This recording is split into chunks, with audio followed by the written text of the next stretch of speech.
इस कहानी की शुरुआत में हमें इराक की बॉर्डर का सीन दिखाया जाता है। दरअसल यहाँ पर हाल ही में इराक और अमेरिका की लड़ाई खत्म हुई है। इसके बाद बॉर्डर पर अमेरिका के दो सोल्जर्स वहाँ पर मौजूद पाइपलाइन को देखने आते हैं, जिनका नाम आइजैक और मैथ्यूस है। दरअसल इनको यहाँ पर इसलिए भेजा गया है कि कोई इराक दुश्मन इस पाइपलाइन को नुकसान न पहुंचा दे। वो दोनों उस पाइपलाइन से थोड़ी दूर एक जगह पर छुप जाते हैं और अपने ऊपर कुछ झाड़ियां डाल देते हैं, ताकि अगर वहाँ पर कोई इराकी सोल्जर आए तो वो उनको देख पाए। आइजैक और मैथ्यूस दोनों ही अपनी स्नाइपर बंदूक से उस पाइपलाइन पर नजर रखते हैं। अब धीरे धीरे वक्त बीत जाता है और उन दोनों को यहाँ पर पूरे 22 घंटे हो जाते हैं, जिस पर अब मैथ्यूस आइजैक से कहता है कि अब मुझसे और यहाँ ऐसे नहीं रहा जाएगा, यहाँ पर कोई दुश्मन नहीं है। जिस पर आइजैक कहता है कि शायद हमारा दुश्मन बहुत ज्यादा चालाक है, इसलिए वो हमारे यहाँ से निकलने का इंतजार कर रहा है ताकि हमें मार सके। मुझे यहाँ पर कुछ ठीक नहीं लग रहा। क्या तुमने देखा नहीं कि वहाँ पर हमारे कितने सारे सोल्जर्स मरे पड़े थे? बाकी इतना चालाक सिर्फ एक ही आदमी हो सकता है और वो है जूबा। मुझे तो ये जूबा की कोई चाल लग रही है। मैथ्यूस उसे कहता है कि नहीं, तुम कुछ ज्यादा ही सोच रहे हो, ये कोई चाल नहीं है, शायद सब कुछ ठीक है। और अब आगे मैथ्यूस से और नहीं रहा जाता। वो वहाँ से उठकर पाइपलाइन की तरफ जाने लगता है। आइजैक उस पर अपने स्कोप से नजर रखता है। नीचे की तरफ जाकर मैथ्यूस को कुछ मरे हुए आदमी दिखाई देते हैं, जो कि अमेरिकन थे और इन सभी को हेडशॉट से मारा गया होता है, जिसे देखकर मैथ्यूस समझ जाता है कि शायद आइजैक सही कह रहा था, ये कोई चाल है, यहाँ कोई बड़ा स्नाइपर मौजूद है। मैथ्यूस अपने रेडियो से आइजैक को बताता है कि यहाँ कुछ तो गड़बड़ है, जिस पर आइजैक फौरन उसको वहाँ से वापस आने के लिए कहता है। पर तभी अचानक से मैथ्यूस के पैर में एक गोली लगती है। वो चारों तरफ देखता है पर उसको कोई भी नहीं दिखाई देता। आइजैक ये देखकर जल्दी से मैथ्यूस के पास जाता है, जहाँ रास्ते में जाते हुए उस पर भी हमला किया जाता है। पर वो जिगजैग लाइन से भागता हुआ मैथ्यूस के पास पहुंच जाता है, लेकिन तभी उसके पैर में भी एक गोली लग जाती है। अब गोलियों से अपनी जान बचाने के लिए आइजैक कूदकर वहाँ मौजूद एक दीवार के पीछे छुप जाता है। इस सिचुएशन को देखकर आइजैक थोड़ा डर जाता है, इसलिए वो सबसे पहले अपने बेस पर रेडियो से कांटेक्ट करने की कोशिश करता है, ताकि वहाँ से वो लोग कोई बैकअप और मेडिकल टीम भेज सके। लेकिन उसका बेस से कांटेक्ट नहीं हो पाता, जिसके बाद वो पहले मैथ्यूस को हिलने से मना करता है और बोलता है कि मैं जानता हूँ कि तुम्हें इस टाइम बहुत ज्यादा दर्द हो रहा है, अगर तुमको जिंदा रहना है तो हिलो मत, वरना वो स्नाइपर तुमको फिर से गोली मार देगा। इसके बाद आइजैक अपने पैर पर लगी गोली को निकालने लगता है, जिसमें उसको बहुत ज्यादा दर्द हो रहा होता है, पर फिर भी वो उस दर्द को सह लेता है और उस गोली को थोड़ा थोड़ा करके निकाल देता है। जिसके बाद वो अपने दर्द की वजह से बेहोश हो जाता है और अब गोली निकलते ही वो अपने पैर पर एक कपड़ा बांध देता है। दूसरी तरफ मैथ्यूस ने अब बिल्कुल हिलना बंद कर दिया है, जिस वजह से आइजैक को ये लगता है कि मैथ्यूस मर गया है, जिस चीज से आइजैक बहुत ज्यादा मायूस हो जाता है, क्योंकि मैथ्यूस उसका बहुत अच्छा दोस्त था। वो दोनों साथ ही यहाँ पर आए थे और साथ ही अपने घर जाने वाले थे। आइजैक ये सभी बातें सोच ही रहा होता है कि तभी उसे अपने रेडियो पर एक हलचल सुनाई देती है, जिसमें आइजैक को लगता है कि ये कॉल उसके बेस से है। आइजैक जल्दी से उन्हें यहाँ के हालात के बारे में बताता है। वो कहता है कि हमें यहाँ पर एक बैकअप और एक मेडिकल टीम भेजो, हमें मदद की जरूरत है। लेकिन दूसरी तरफ से बात करता हुआ इंसान आइजैक को अपनी पोजीशन और खड़ा होकर फायर करने का कहता है। ये सुनकर आइजैक थोड़ा सोच में पड़ जाता है कि ये क्या बोल रहा है, क्योंकि अगर उसने खड़े होकर गोली फायर की तो वो स्नाइपर उसको वहीं पर ही मार देगा। आइजैक से कॉल पर बात कर रहा वो आदमी आइजैक को उसकी रैंक से बुलाता है, जिस पर आइजैक उसको कहता है कि तुम्हें मेरी रैंक के बारे में कैसे पता, मैंने तो तुमको नहीं बताया। और अब आइजैक को उसके बोलने का तरीका भी अमेरिकन नहीं लग रहा होता, बल्कि वो इराकी लग रहा था। आइजैक इन सारी बातों से समझ जाता है कि ये कॉल उनके बेस से नहीं है, बल्कि ये वही स्नाइपर है जिसने उसको और मैथ्यूस को गोली मारी है। उसे ऐसा लगता है कि ये आदमी उस पर निशाना लगाए बैठा है, इसीलिए वो उसे पोजीशन का पता कर रहा है। आइजैक उसे कहता है कि शायद मैं जान गया हूँ कि तुम कौन हो, जिस पर वो आदमी कहता है कि मैं जानता था कि तुम समझदार हो, लेकिन अगर तुम जिंदा रहना चाहती हो तो इस कॉल को डिस्कनेक्ट मत करना, वरना तुम्हारा दोस्त मैथ्यूस मारा जाएगा, जो अभी भी जिंदा है। ये बात सुनकर आइजैक को थोड़ी खुशी होती है, इसीलिए वो उससे बात करता रहता है, ताकि वो उसे अपनी बातों में लगाकर ये पता लगा सके कि वो कहाँ पर छुपा हुआ है। वीडियो में आगे बढ़ने से पहले आप सबसे रिक्वेस्ट है कि मेरे चैनल को सब्सक्राइब और वीडियो को लाइक लाजमी से कर दिया करें। तभी वो उस दीवार में एक छेद करता है और अपने स्कोप से चारों ओर देखने लगता है, जिसके बाद वो स्नाइपर से पूछता है कि तुम मुझसे क्या चाहते हो और तुम हो कौन? तुम्हें शायद पता नहीं है कि अब अमेरिका और इराक की जंग खत्म हो गई है और तुम अभी भी इस पाइपलाइन पर काम करने वाले मासूम लोगों को मार रहे हो। ये सुनकर वो स्नाइपर कहता है कि मैं सिर्फ तुमको मारना चाहता हूँ, मैं तो बस एक आम सा इराकी हूँ। और रही बात जंग की, तो अमेरिका और इराक की जंग तुम्हारे जैसे लोगों के लिए खत्म हुई होगी, पर हम जैसे लोगों के लिए नहीं। जिसके बाद अब वो स्नाइपर आइजैक से उसकी फैमिली के बारे में पूछने लगता है, जिस पर आइजैक को गुस्सा आ जाता है। वो उसे कहता है कि बस बहुत हो गया, अब मैं तुम्हें कुछ नहीं बताऊंगा। इस बात को सुनकर वो आइजैक को ये धमकी देता है कि मैं मैथ्यूस को मार दूंगा, जिस पर आइजैक उसे कहता है कि तुमको जो करना है वो करो। लेकिन तभी आइजैक को थोड़ा शक हो जाता है। वो सोचता है कि आखिर इस स्नाइपर को मैथ्यूस का नाम कैसे पता। आइजैक उसे पूछता है कि तुम मैथ्यूस का नाम कैसे जानती हो, जिस पर वो वो स्नाइपर बोलता है कि मैं मैथ्यूस को नहीं बल्कि तुम्हारे बारे में भी सब कुछ जानता हूँ। अगर आज मैथ्यूस मरा तो वो दूसरा इंसान होगा जो तुम्हारी वजह से मारा जाएगा, क्योंकि तुम पहले भी अपने एक दोस्त डीन को मार चुके हो। दरअसल डीन आइजैक का मैथ्यू से पहले पुराना साथी था। आइजैक अपने दुश्मन को मार रहा था पर गलती से गोली डीन को लग गई जिससे उसकी मौत हो गई। वो स्नाइपर अब आइजैक पर इमोशनल वार कर रहा होता है जिसका असर आइजैक पर हो भी रहा होता है। धीरे धीरे वक्त बीतने लगता है। आइजैक अभी भी उस दीवार के पीछे छुपा होता है लेकिन अब उसको बहुत तेज प्यास लगने लगती है पर उसकी बोतल पूरी तरह से खाली होती है, क्योंकि शुरुआत में भागते टाइम उस स्नाइपर ने उसकी पानी की बोतल में गोली मार दी थी। अब इसके बाद वो स्नाइपर एक बार फिर से आइजैक से बात करता है। वो उसे बोलता है कि मुझे पता है कि तुम्हारे पास पीने का पानी नहीं है और तुम तड़प रहे हो, बस कुछ देर और तुम ऐसे तड़प तड़प कर मारे जाओगे। आइजैक गुस्से में उसको टेररिस्ट बोलता है जिस पर वो स्नाइपर कहता है कि तुम तो मेरी जमीन और मेरी ही कंट्री की मट्टी पर हो, मैं अपने देश में टेररिस्ट कैसे हुआ? अगर तुम मेरी नजर से देखोगे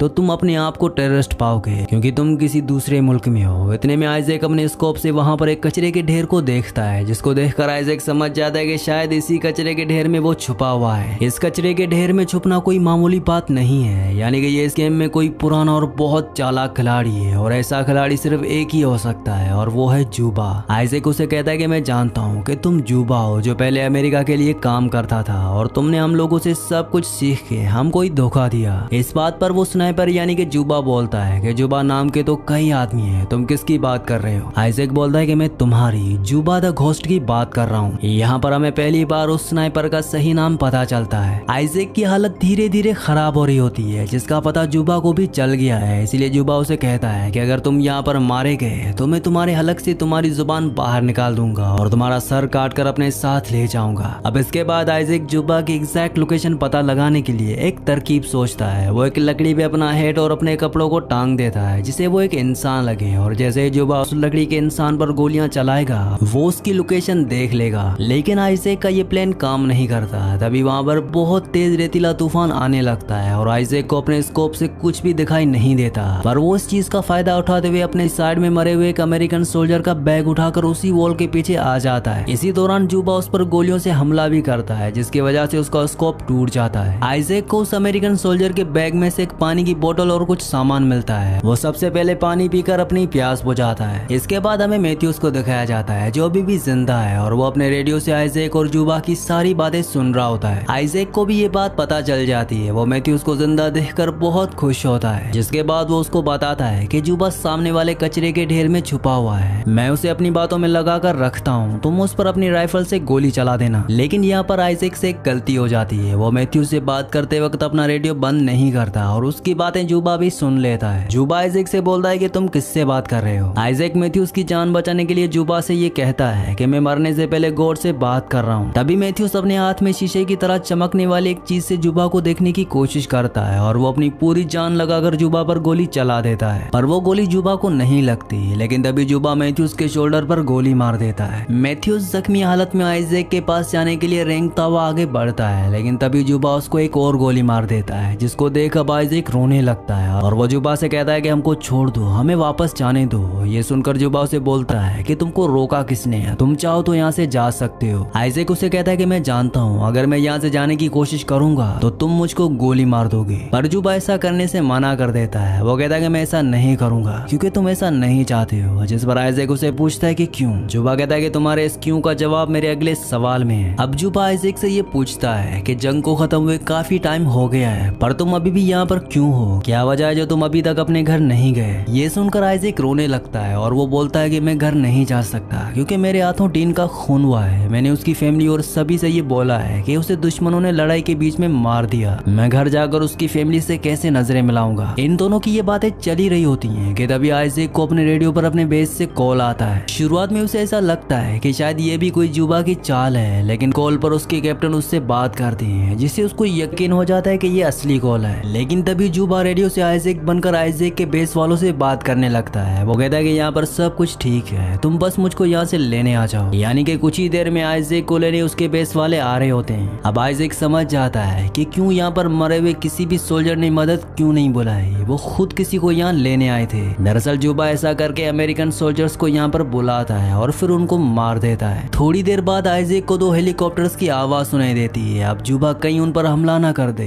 इसीलिए आइजैक फिर से जूबा को मारने का एक प्लान बनाता है। वो लकड़ी में रस्सी को बांधकर एक हुक बनाता है और मैथ्यूज की स्नाइपर वाली बंदूक को उसकी मदद से अपने पास ले आता है, जिसके बाद वो अपने सामने वाली दीवार को भी तोड़ देता है ताकि जुबा उस पर जैसे ही गोली चलाए वो उसकी एग्जैक्ट लोकेशन पता लगाकर उसको मार सके। तभी आइजैक के सोचे हुए तरीके से जुबा उस पर गोली चलाता है। वो गोलियां आइजैक को तो नहीं लगती है, लेकिन इससे आइजैक को जुबा की लोकेशन पता चल जाती है। वो उस कचरे के ढेर के बिल्कुल बीच में छुपा हुआ होता है। आइजैक जल्दी से उस पर गोली चला देता है जो शायद जुबा को जाकर लग जाती है। अब इस चीज का पता लगाने के लिए आइजैक अपनी जगह से खड़ा होकर देखता है, पर उसको कुछ नहीं होता, जिसे आइजैक समझ जाता है कि शायद जुबा अब मर चुका है। इतने में हेलीकॉप्टर से आइजैक के बेस वाले उनको लेने आ जाते हैं, जहाँ पर हम देखते हैं कि मैथ्यूज अभी भी जिंदा है। बेस वाले आइजैक और मैथ्यूज दोनों को हेलीकॉप्टर में बिठाकर वहाँ से जाने लगते हैं, पर तभी नीचे से हेलीकॉप्टर पर गोलियां चलने लगती है, यानी कि जुबा अभी भी जिंदा है। जुबा दोनों हेलीकॉप्टर्स के पायलट्स को मार देता है और दोनों हेलीकॉप्टर्स वहीं पर ही क्रैश हो जाती हैं, जिसमें आइजैक, मैथ्यूज और हेलीकॉप्टर में मौजूद सारे लोग मारे जाते हैं। इतनी मेहनत और दर्द के बाद भी आइजैक और मैथ्यूज की मौत हो जाती है। तभी जुबा फिर से अमेरिकी सोल्जर बनकर आइजैक के बेस वालों को कांटेक्ट करता है, उनको यहाँ पर मदद भेजने को कहता है, यानी कि जुबा का ये मौत का खेल अभी भी खत्म नहीं हुआ है। इसी सीन के साथ इस मूवी का एंड हो जाता है। अगली कहानी आप किस मूवी पर सुनना चाहते हैं मुझे नीचे कमेंट्स में जरूर बताना, क्योंकि मैं आपकी कमेंट्स पढ़ता हूँ और आपके प्यारे प्यारे कमेंट्स का बहुत बहुत शुक्रिया।